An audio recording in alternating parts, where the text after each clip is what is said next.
साथियों, आज के अध्याय नंबर 2 में हम शुरुआत करेंगे पेज नंबर 9 से। जो पिछला अध्याय था पार्ट 1, वहाँ डिस्कस किया था मैंने basic concept of the prevention of corruption act, जहाँ पर मैंने साइटेशन के पेज नंबर 8 तक स्थितियाँ क्या थी आपको मैंने स्पष्ट की थी। साथियों, शुरुआत करने से पहले एक बात कहना चाहूँगा कि अभी भी ये जो अफवाह फैलाने वाली गैंग है हमको डरा रही है, धमका रही है इनडायरेक्टली कि ये रूलिंग जो है बहुत ख़तरनाक है और आप लोग नहीं बच पाओगे। तो दिमाग से इस टेंशन को निकाल दो। रूलिंग बनती आ रही थी, बनती है और बनती रहेगी, और तब भी कन्विक्शन हुए थे, लोग बरी भी हुए थे और डिस्चार्ज भी हुए। तो रूलिंग बनने का मतलब ये नहीं कि स्कोप ख़त्म हो गया। जब तक हम बात को पूरा ना समझ लें तब तक कोई बात कहना या उस पर रिएक्ट करना बड़ी ही गलत स्थिति होगी। अगर आपको निश्चित तौर पर कंक्लूजन्स निकालने हैं तो आपको साइटेशंस को पढ़ना होगा और डिफरेंट साइटेशंस को जो कंसिडर किया गया है उनको देखना होगा, तभी आप सही निष्कर्ष पर पहुंच पाएंगे। अदरवाइज़ आपको जो जैसा बोलेगा आप वैसा मान लेंगे। उदाहरण के लिए, अगर ए ने कहा कि आपको सज़ा हो जाएगी तो आप घबरा जाएंगे, और बी ने कहा बरी हो गए या बरी हो जाएंगे तो आप जो है खुश हो जाएंगे। तो ऐसा मत करें। आपकी लाइफ है, उससे खिलवाड़ ना करें। आप चीज़ों को समझें, ईजी करें, तभी जो है हम सही रूप में कंसेप्चुअली इनलाइटन होकर लड़ पाएंगे। और अगर हम कंसेप्चुअली इनलाइटन नहीं है तो फिर मतलब ही नहीं लड़ाई करने का। अभी आप सरेंडर हो जाओ और कन्विक्शन हो या बरी हो, वो बात की स्थिति है। पर अगर आपको लड़ना है तो कंसेप्चुअली आपको स्ट्रांग होना होगा। ठीक है जी। तो अपन शुरुआत कर रहे हैं अध्याय नंबर 2 की। तो आप एक कॉपी और एक पेन लेके बैठिए। ले लिया जी आपने? चलिए, अब जो बात मैं बता रहा हूँ उसको आप नोट करते हुए चलिए।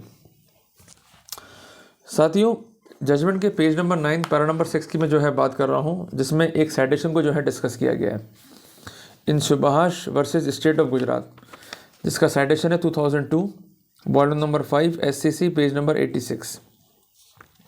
इट इज़ ऑब्जर्व दैट, वहाँ पर ही ऑब्जर्व किया गया कि mere acceptance of money without there being any evidence would not be sufficient for convicting the accused under section 13(1)D of the prevention of corruption act. कि mere recovery of money है और accused से कोई recovery नहीं है, तो उस perspective में अक्यूज को प्रिवेंशन ऑफ करप्शन एक्ट के तहत दोष सिद्ध नहीं किया जा सकता। In section 7 and section 13(1)A and 13(1)B of the act, the legislature has specifically use the word accept और अटेम्प्ट। अगर हम सेक्शन 7 की या सेक्शन 13(1)A या 13(1)A के साथ साथ 13(1)B की बात करें तो वहाँ पर पार्लियामेंट ने स्पेसिफिक किए हैं 2 वर्ड्स, या तो ऑब्टेन या फिर accept. As against this, there is a departure in language used in section 13(1)D। और इसके कॉन्टेक्स्ट में अगर हम सेक्शन 13(1)D को देखें तो ये वर्ड जो है स्पेसिफिकली मिस है। And it has omit the word accepts, कि जो एक्सेप्ट्स वर्ड है उसको ओमिट किया गया है। And has emphasise on the word obtain, और ऑप्टेन वर्ड पे जो है यहाँ पर एम्फेसाइज किया गया है। इन sub clause number 1, 2, 3 of section 13(1)D, जो सेक्शन 13(1)D है उसका सब क्लॉज नंबर 1, 2 और 3 को देखें। The emphasize is on the word obtains, जो एम्फेसाइज है वो है ऑप्टेन वर्ड पे। Therefore there must be the evidence on the record that the accused obtain for himself और for any other person any valuable thing और pecuniary advantage by either corrupt or illegal means. तो ऐसी evidence file पे होनी चाहिए कि accused के द्वारा पेक्यूनरी या वैल्यूएबल एडवांटेज को जो है ऑब्टेन किया गया है फॉर हिमसेल्फ और for any other person by corrupt और बाय इनलीगल मीन्स। क्लियर है बात ये? और दूसरी है by abusing his official position as a public servant, कि उसने अपनी ऑफिशियल पोजीशन को मिसयूज़ किया हो एज अ पब्लिक सर्वेंट, और that he has obtain for any person any valuable thing. पर उसका कोई कंसर्न नहीं है, उसने किसी व्यक्ति के लिए वैल्यूएबल थिंग को जो है ऑप्टेन किया है या किसी पेक्यूनरी एडवांटेज को जो है ऑप्टेन किया है विदाउट एनी पब्लिक इंटरेस्ट, तो वहाँ पर 13(1)D जो है अप्लाई होगा। तो कुल मिला के एक बात समझ में आती है कि जो प्रीवियस सेटेड लॉ था उसमें स्थिति स्पष्ट की गई थी कि mere acceptance is not an offence. जब तक डिमांड या प्राइमरी एविडेंस नहीं होगी तब तक कोई भी ऑफेंस प्रमाणित नहीं माना जाएगा। और जो भी वर्ड्स इन सेक्शंस में यूज़ किए गए हैं उनका डेरिवेटिव्स क्या है ग्रामेटिकल, उसको भी जो है चर्चा में लिया गया। और यहाँ पर एक्सेप्ट और ऑप्टेन वर्ड्स पे जो है एम्फेसाइज किया गया। और ख़ासकर जब बात थी 13(1)D की, जो चार्ज अक्सर लगाए जा रहे थे और लगाए जा रहे हैं, तो वहाँ पर ऑप्टेन वर्ड पे जो है एम्फेसाइज किया गया कि यदि वो ऑप्टेन करता है स्वयं के लिए या किसी अन्य व्यक्ति के लिए, चाहे उसमें पब्लिक इंटरेस्ट हो चाहे नहीं हो, कोई भी वैल्यूएबल थिंग हो या कोई भी पेक्यूनरी इंटरेस्ट हो, उस पर्सपेक्टिव में अगर उसने करप्ट मीन्स जो है यूज़ किए हैं या इलीगल मीन्स यूज़ किए हैं या अपने पद का दुरुपयोग किया है तो उस पर्सपेक्टिव में 13(1) एप्लीकेबल होगा, अदरवाइज एप्लीकेबल नहीं होगा। तो कानून तो अभी भी वही है, इंटरप्रिटेशन माइट चेंज। तो जो इंटरप्रिटेशन था बेसिक, उसमें ये क्लियर था कि डिमांड जो है वो साइन qua non है, मियर रिकवरी मियर एक्सेप्टेंस अपने आप में क्राइम कॉन्स्टिट्यूट नहीं करते। क्लियर है? चलें आगे, चलिए। फिर यहाँ पर फर्दर रेफरेंस दिया गया Ramkrishna versus state of Delhi का, जिसका जजमेंट है AIR 1956। AIR means all India reporter, किताब का नाम हो गया या जर्नल का नाम हो गया। सुप्रीम कोर्ट के लिए यूज़ किया गया है SC, पेज नंबर है 476। For the purpose of section 13(1)A and 13(1)B of the act, it is enough if by abusing his position as a public servant a man obtain for himself any pecuniary advantage entirely irrespective of motive or reward for showing favor or disfavor। तो इस ruling में या इस citation में यह स्पष्ट किया गया कि अगर पब्लिक सर्वेंट जो है अपनी पोजीशन का मिसयूज़ करते हुए कोई पेक्यूनरी बेनिफिट ले रहा है तो वो अपने आप में ही सफिशिएंट है। इससे कोई फ़र्क नहीं पड़ता कि उसने ये बेनिफिट स्वयं के लिए लिया या किसी और के लिए लिया, एज अ मोटिव लिया या एज अ रिवॉर्ड लिया, कोई भी कारण रहा हो, पर अगर ऐसी स्थिति फाइल पर है कि उसने पेक्यूनरी एडवांटेज को ऑब्टेन किया है जो कि इलीगल ग्रेटिफिकेशन है, तो वहाँ पर प्रिवेंशन ऑफ करप्शन एक्ट लागू होगा, जिसके तहत उसे प्रोसिक्यूट भी कर सकते हैं और कन्विक्ट भी कर सकते हैं। क्लियर है? तो ये रूलिंग कॉन्ट्रेरी थी, बट जो व्यू था 2002 का वो हमारे पक्ष में था। क्लियर है? चलिए। मोर एवर द स्टैट्यूटरी प्रिजम्पशन, अब वहाँ पर एम्फेसाइज कर रहे हैं ये कि सेक्शन 20 जो है, जो कि बात करता है स्टैट्यूटरी प्रिजम्पशन की, is available for the offence under section 7 और 11 और clause number A, B of subsection 1 of section 13 but not for clause number 13(1)D। तो मोटी मोटी बात का जो प्रिजम्पशन है वो लागू है धारा 7 पे, धारा 11 पे, धारा 13(1)A, धारा 13(1)B जो इसमें डिस्कस किया गया है, और 13(1)D पे जो है ये एप्लीकेबल बिल्कुल भी नहीं है। क्लियर हो गया? चले आगे, चलिए। फिर यहाँ पर रिलायंस भी जो है दिया गया CK Damodaran versus government of India के निर्णय पे, जिसका साइटेशन है 1997 volume number 9 SCC supreme court cases, page number 477। और क्या एम्फेसाइज किया गया कि there was a case under prevention of corruption act, कि कोई मामला था प्रिवेंशन ऑफ करप्शन एक्ट के तहत। Speaking of a charge under section 7 of the act, it was held that the prosecution is required to prove the following. Section 7 PC act पे emphasise करते हुए ये कहा गया कि प्रोसिक्यूशन को फॉलोइंग पॉइंट्स जो है वो प्रूव करना है। सबसे पहली बात, the appellate must be a public servant, कि जो अक्यूज्ड है वो पब्लिक सर्वेंट होना चाहिए जब ऑफेंस जो है कमिट हुआ। द अपीलेंट एक्सेप्टेड और ऑब्टेन अ gratification other than legal remuneration, और अक्यूज के द्वारा एक्सेप्ट किया गया या ऑब्टेन किया गया इलीगल ग्रेटिफिकेशन को जो कि लीगल रिन्यूमरेशन से भिन्न है, उससे अलग है। और तीसरी बात, जो ग्रेटिफिकेशन है उसका पर्पस था इलीगल। क्लियर है? While discussing the expression accept, it was observe that the accept means to take or to receive with a consenting mind. तो कई बार आप लोगों की क्वेरी होती है, मुझसे भी होती है कि एक्सेप्ट का जो है मतलब क्या, तो इसको इस रूलिंग में जो है डिफाइन किया गया था। तो एक्सेप्ट मीन्स कोई व्यक्ति किसी चीज़ को रिसीव कर रहा है विथ कंसेंटिंग माइंड, कि वो चाहता है कि मुझे ये चीज़ मिल जाए, तो it is called the concept of accept. और consent can be establish, consent को स्टैब्लिश कर सकते हैं not only by leading evidence of the prior agreement, यहाँ पर एविडेंस लीड करके कंसेंट को जो है प्रूव कर सकते हैं, ये काफ़ी इंपॉर्टेंट है, but also from the circumstances surrounding the transaction itself, और जो भी ट्रांजेक्शन हुआ या समयवार हुआ उसके पर्सपेक्टिव में जो सर्कमस्टेंसेज हैं उसके पर्सपेक्टिव में भी कंसेंट को जो है प्रूफ कर सकते हैं itself without proof of the prior agreement, बगैर किसी प्रायर एग्रीमेंट के प्रूफ के। If an acquaintance of a public servant in expectation and with a hope that in future, if need be, would be able to get some official favor from him, voluntary offer any gratification, and if the public servant willingly takes or receives such gratification, it would certainly amount to acceptance। अब यहाँ पर एक important बात क्या है कि यहाँ तो आपको उस व्यक्ति ने ऑफ़र दिया हो कि ये पैसा आप रख लो और भविष्य में कोई मुझे काम पड़ा तो मैं आपको जो है और खुश कर दूंगा या आपको मैं और पैसा दूंगा, और इस पैसे से भी अगर मेरा काम चलाना चाहो तो वो आपकी इच्छा पर है। क्लियर है? या आप विलिंगली उसको कहते हो कि भाई मुझे ये पैसा चाहिए और तभी काम जो है आपका हो पाएगा, तभी ये वॉलंटरी एक्सेप्टेंस है, अदरवाइज वॉलंटरी एक्सेप्टेंस नहीं कहलाएगा। और मैं आपको एक बात जो है स्पष्ट कर दूँ कि अनेकों ही निर्णयों में विभिन्न हाई कोर्ट्स ने या सुप्रीम कोर्ट ने स्पष्ट किया है कि मियर एक्सेप्टेंस से काम नहीं चलेगा, acceptance must be wilful and must be voluntary. अगर वॉलंटरी एक्सेप्टेंस नहीं है या विलिंग नहीं है या कंसेंचुअल नहीं है तो ऐसी एक्सेप्टेंस को नल एंड वॉइड माना जाएगा। ऐसा कई मामलों में जो है हेल्ड ऑन किया गया है। Therefore it can not be said as an abstract position of law that without a prior demand there can not be acceptance. तो ये कहना कि बगैर डिमांड के एक्सेप्टेंस नहीं हो सकता, ये गलत जो है पोजीशन है। जबकि अगर उसने विलिंगली लिया है और वो कंसेंचुअल है तो ये एक्सेप्टेंस ही सफिशिएंट है, भले ही यहाँ पर डिमांड एब्सेंट है।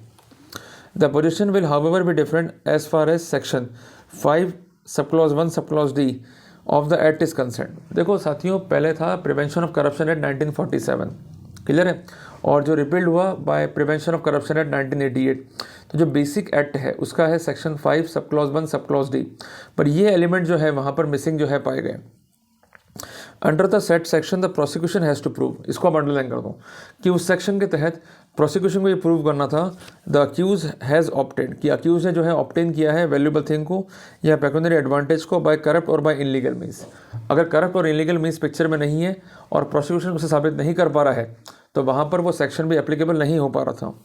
और by otherwise abusing his official position, और या किसी भी प्रकार से उसने अपनी ऑफिशियल पोजीशन को मिसयूज़ किया हो एज अ पब्लिक सर्वेंट, वो अपने आप में जो है वो सफिशिएंट था और एक अच्छा क्राइटेरिया था to convert the public servant.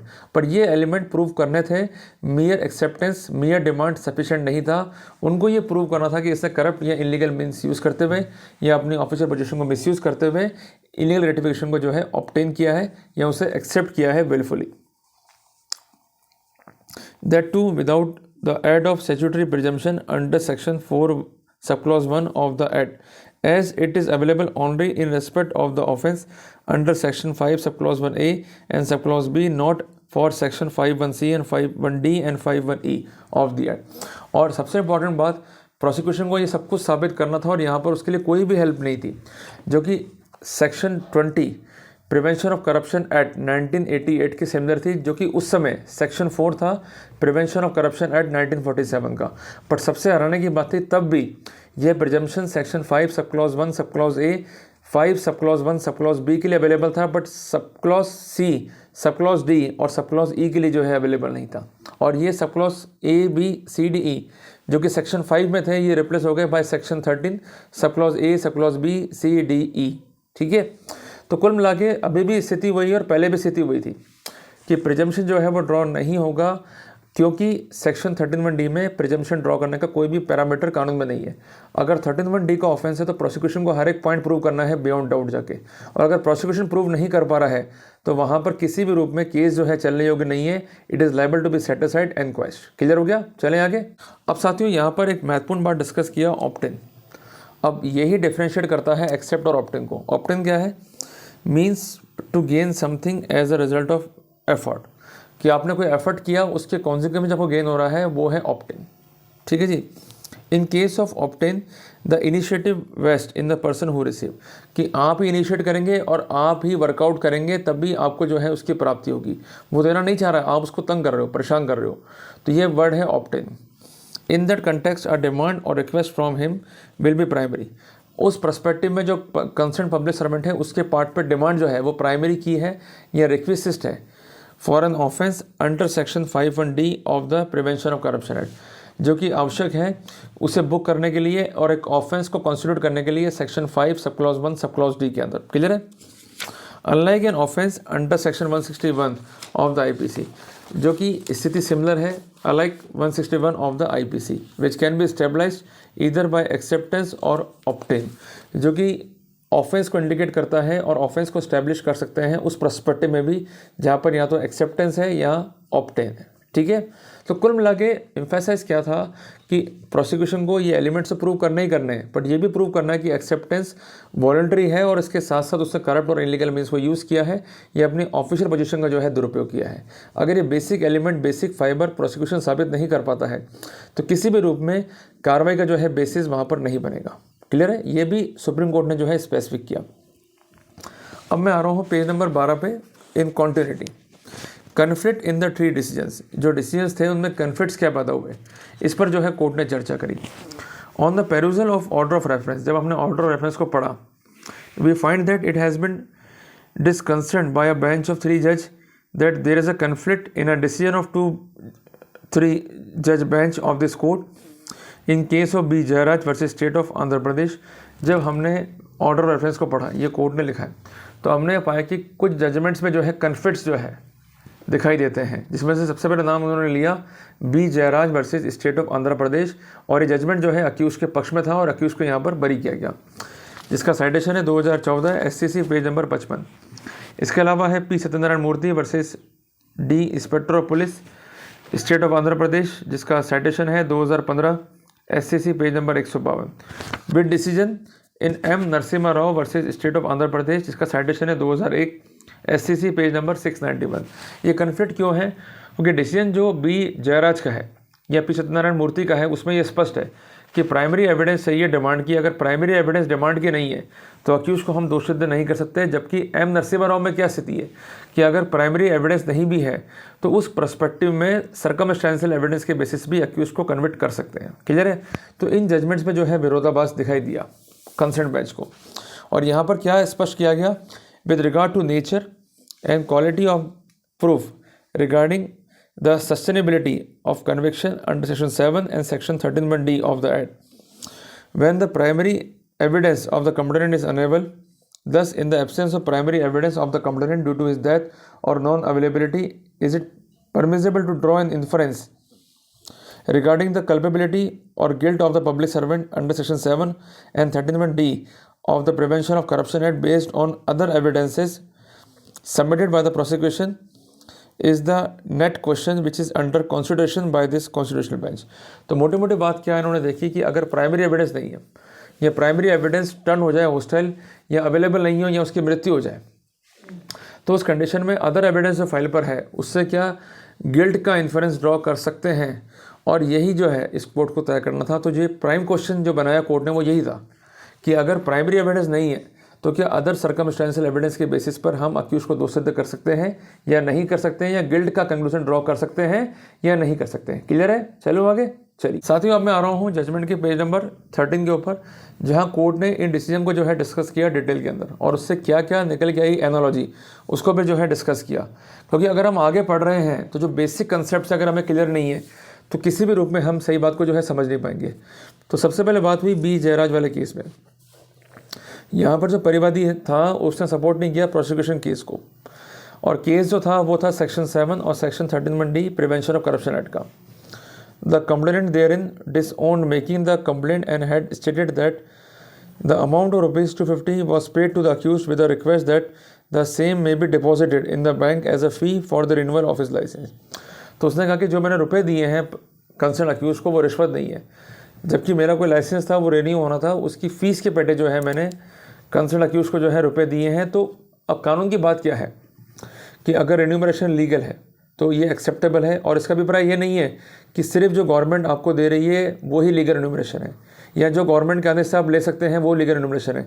ऐसा कोई भी अमाउंट जिसको गवर्नमेंट ने अप्रूव कर रखा है, जैसे लेने के लिए गवर्नमेंट ने आपको ऑथराइज कर रखा है, वो समस्त अमाउंट जो है लीगल रिन्यूमरेशन में जो है कवर हो जाएंगे। क्लियर हो गया? तो चूँकि यहाँ पर परिवादी ने ये स्टेटमेंट कोर्ट में दिया कि वो 250 रुपये रिश्वत के नहीं है और वो 250 रुपये जो मैंने इसको दिए हैं वो लाइसेंस फीस के हैं, तो ये एक लीगल रिन्यूमरेशन था। तो डिफेंस का अटैक क्या था कि जो कुछ भी दिया वो इलीगल नहीं है, जो कुछ भी दिया वो लीगल है। तो जब कोई चीज़ लीगल है तो वहाँ पर सेक्शन 7 या सेक्शन 13(1)(d) अट्रैक्ट नहीं होगा, और ना ही प्रिजम्पशन बेसिस पर हम इन नारों में जो है कन्वर्ट कर पाएंगे। क्लियर है? चले आगे चलिए। The complainant was not willing to support the case of prosecution, और जो कंसर्न परिवादी था उसने प्रोसिक्यूशन का केस जो है सपोर्ट ही नहीं करा। The complainant was declared hostile, और यहाँ पर कंसर्न परिवादी को जो है हॉस्टाइल डिक्लेयर किया गया। और अगर आप भी चाहें तो सेक्शन 154 इंडियन एविडेंस एक्ट को यहाँ पर जरूर पढ़ें कि अगर कोई व्यक्ति जो गवाह है प्रोसिक्यूशन का और प्रोसिक्यूशन को सपोर्ट नहीं कर रहा है तो वहाँ पर एक अपॉर्चुनिटी है प्रोसिक्यूशन के पास में कि उसे टर्न कर दे हॉस्टाइल, और उसके बाद वो उस गवाह से जो है जिरह कर सकता है, और जो भी एविडेंस फाइल पर है जिससे वो मुकरा है उसको उससे कन्फर्ट करा के या उस पर्सपेक्टिव में एविडेंस पुटअप करके सही स्थितियों को निकलवा सकता है, ताकि उन स्थितियों के आधार पर कोर्ट जो है फैसला कर सके। क्लियर है? कुल मिला के जी मंशा ये रहती है कानून की कि जो अपराधी है वो बच के निकलना नहीं चाहिए, अपराधी को जो है कन्विक्शन हो सके, जिसके लिए मशीनरी फेलियर ना हो। तो जो मशीनरी के प्रोटोकॉल हैं वो कैसे एक्सरसाइज करने हैं, कब कब करने हैं, क्यों करने हैं, जिसके लिए बेसिक प्रोविजन जो हैं CRPC में और इंडियन एविडेंस एक्ट में जो है दिए गए हैं। पर प्राइमरी की क्या है कि अगर गवाह हॉस्टाइल हो रहा है तो वापस उसे पटरी पर लेके आना पड़ेगा। पर इसके लिए प्रोटोकॉल क्या है, section 154 of Indian evidence act, कि गवाह को पहले हॉस्टाइल करें, फिर उसके बाद उसको कन्फर्ट करना पड़ेगा with the existing evidences. Clear है, ताकि अगर उसने कोई बयान पलटे हैं और ऐसे बयान जो फैक्चुअल या स्टैब्लिश्ड या अनकॉन्ट्रोवर्टेड पोजीशंस के विपरीत हैं तो उसको उस पर्सपेक्टिव में उसकी लाइन में वापस से स्टैंड बाय जो है किया जा सकता है। क्लियर है, तो कुल मिला के एक रेस्क्यू मेथड है फॉर द प्रोसिक्यूशन, कि जो डैमेज डिफेंस ने किया है उसको हम मिनिमाइज कर सकें या ख़त्म कर सकें। क्लियर है, चले आगे चलिए। और इसका यूज़ कब करता है प्रोसिक्यूशन, एक एग्जाम्पल हम समझते हैं कि मेरा केस देखा हुआ था भरतपुर का। उसमें जो कंसर्न परिवादी है वो कभी कहता कि मुझे ध्यान नहीं आ रहा कि रिश्वत दी या नहीं दी, कभी कह रहा आवाज़ मेरी नहीं है, कभी वो कहता कि पैसे कब कहाँ कैसे दिए मुझे ध्यान नहीं आ रहा है। ठीक है ना, अब यहाँ पर जब उसको हॉस्टाइल किया पीपी के द्वारा तो पीपी ने उससे एक ही क्वेश्चन पूछा कि ये जो पैसे हैं आपने दिए हैं ना, तो उसने कहा हाँ मैंने दिए हैं। तो इस लाइन से इन्फरेंस क्या ड्रॉ हो रहा है कि कंसर्न जो कंप्लेनेंट है उसने बयान को चेंज किया है। जब उसको किसी पर्टिकुलर एविडेंस के बारे में पूछा गया तो उसने उस पर मनाही भी नहीं करा, उल्टा हाँ कर दिया।